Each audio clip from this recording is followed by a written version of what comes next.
6 of From Passion to Peace by James Allen. Chapter 6. Beatitude. When divine good is practiced, life is bliss.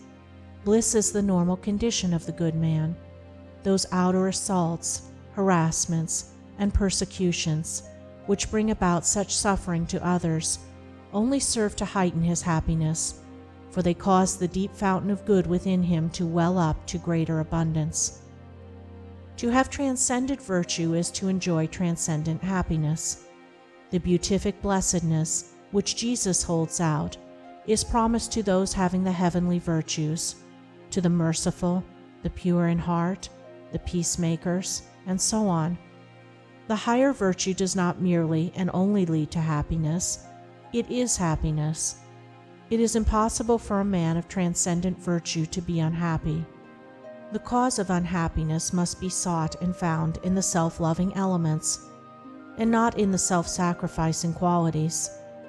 A man may have virtue and be unhappy, but not so if he has divine virtue. Human virtue is mingled with self, and therefore with sorrow.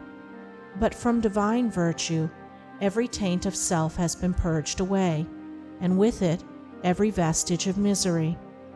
One comparison will suffice to illustrate this.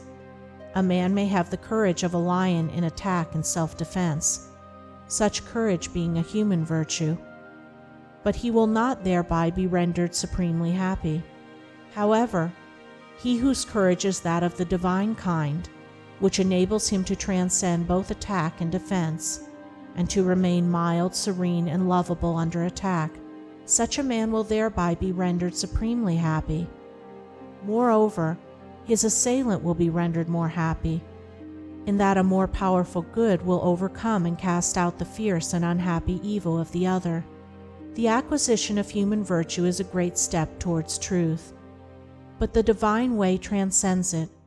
Truth lies upward and beyond.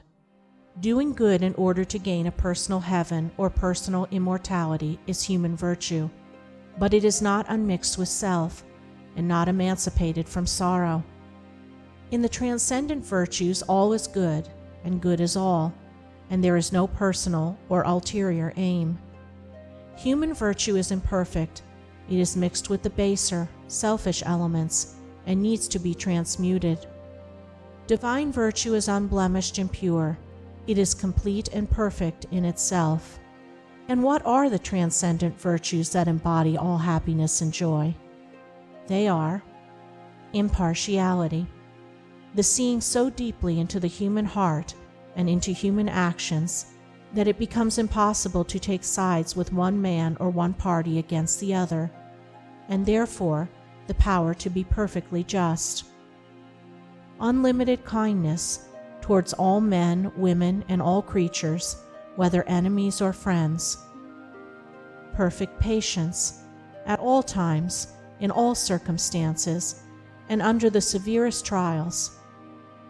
Profound humility, the total surrender of self, the judging of one's own actions as though they were the actions of another. Stainless purity of mind and deed, freedom from all evil thoughts and impure imaginings. Unbroken calmness of mind, even in the midst of outward strife, or surrounded by the turmoil of many hardships and difficulties. Abiding goodness, of heart, impervious to evil, returning good for evil. Compassion, deep pity for all creatures and beings in their sufferings, shielding the weak and helpless, and protecting, out of pity, even one's enemies from injury and slander. Abounding love, towards all living things, rejoicing with the happy and successful, and sympathizing with the sorrowing and defeated. Perfect peace, toward all things, being at peace with all the world, a profound reconciliation to the divine order of the universe.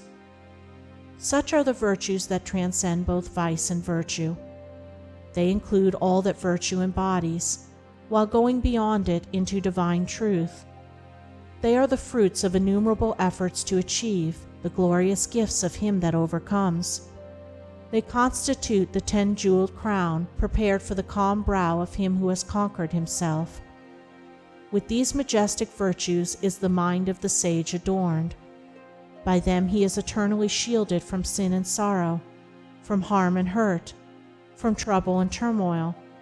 In them he abides in happiness, a blessedness, a bliss, so pure and tranquil, so deep and high, so far transcending all the fleeting excitements of self, as to be unknown and incomprehensible to the self-seeking consciousness. The sage has conquered passion and has come to lasting peace. As the mighty mountain remains unmoved by the turbulent ocean that beats at its base, so the mind of the sage, towering in lofty virtue, remains unshaken by the tempests of passion which beat unceasingly upon the shores of life. Good and wise, he is evermore happy and serene, transcendingly virtuous,